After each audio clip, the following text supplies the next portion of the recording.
সময়ের সাথে সাথে আমাদের লাইফের কত কিছু চেঞ্জ হয়ে যায়, পরিস্থিতি, অভ্যাস, কিছু চেনা মুখ, আর আমরা নিজেরাও তো। আমার কথাই বলি যে আমি জানো কোনো কারণ ছাড়া আলমারি ভর্তি নতুন জামা কিনে রেখে দিতাম, সে কিনা এই পয়লা বৈশাখে নিজের জন্য একটা নতুন জামা কিনতেই ভুলে গেছি, এতটাই চাপের মধ্যে আছি। তো যাই হোক, তোমাদের সকলকে জানাই শুভ পয়লা বৈশাখ। যদিও এই ব্লগটা তোমরা দেখবে পয়লা বৈশাখের পরের দিন, আর আজকে ছিল আমার 30 দিন চ্যালেঞ্জের ডে 2। দিকে ছানাকে দেখো নিজে পরে আছে নতুন জামা, তাও আমার জামাটাকে ওর পছন্দ।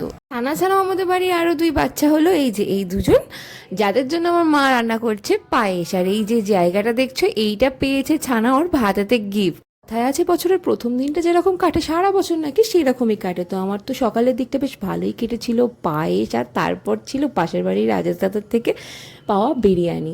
ও যেহেতু ক্যাটারিংয়ের কাজ, তো মাঝে সাঝে এরকম আসতেই থাকে, আর এগুলো ভীষণ সারপ্রাইজ লাগে। তো তারপরে বিকেলের দিকটা খুব একটা ভালো কাটেনি, কেন বলছি, আর এখানে আমি একটুখানি রিল বানানোর জন্য ট্রাই করছিলাম। তো তারপর দেখো আজকের লুক ছিল আমার এইটা, পিছনে উজ্জ্বলদা চলে এসেছিলো।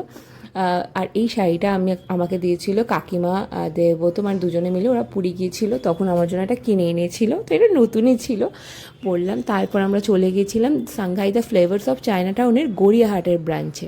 তো এখানে গিয়ে এক্সপিরিয়েন্সটা খুবই খারাপ হয়েছে। আমি প্রচুর ব্লগারদের দেখেছিলাম ভীষণ ভালো ভালো ভালো ভালো, তো যার জন্য ভাবলাম না যাওয়াই যাক। এটা আমারই চয়েস ছিল, বাট আমি ফেল করেছি কালকের চয়েসে, রেস্টুরেন্ট চয়েসের জন্য।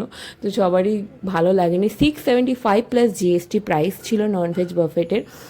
আমাদের লাইফে তো খাওয়াটাই মেন, আর সেটাই যদি একটা স্পেশাল দিনে স্পয়েল হয়ে যায়, কার ভালো লাগে বলো এরকমভাবে।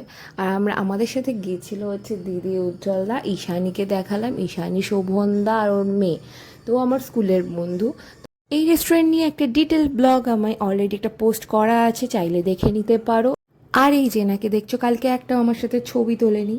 আর সত্যি বলতে ছবি তোলা সেরকম মুডও ছিল না, এত একটা এক্সপেকটেশন ভেঙে গেছে, আমাদের মনে ভীষণ আঘাত লেগেছিল, যার জন্য কারোরই সেরকম ছবি তোলার ইচ্ছা ছিল না। তো এখান থেকে খাবার খেয়ে পেট ভরানোর জন্য খেয়ে বেরিয়ে চলে এসেছিলাম আমরা বাড়ির দিকে। আর সেকেন্ড ব্রিজে এতটা জ্যাম ছিল না, কি বলবো, বাড়ি ফিরতে অনেক লেট হয়ে গেছিলো। তো আমাদেরকে বাড়ির সামনে ছেড়ে তারপর ঈশানী শোভনদাকে ড্রপ করে ও চলে গেছিলো বাড়িতে। তো কালকের মতো ব্লগটা এখানেই এন্ড হয়ে গেছিলো, যেটা আজকে আমি তোমাদের সাথে শেয়ার করলাম। তো চলো।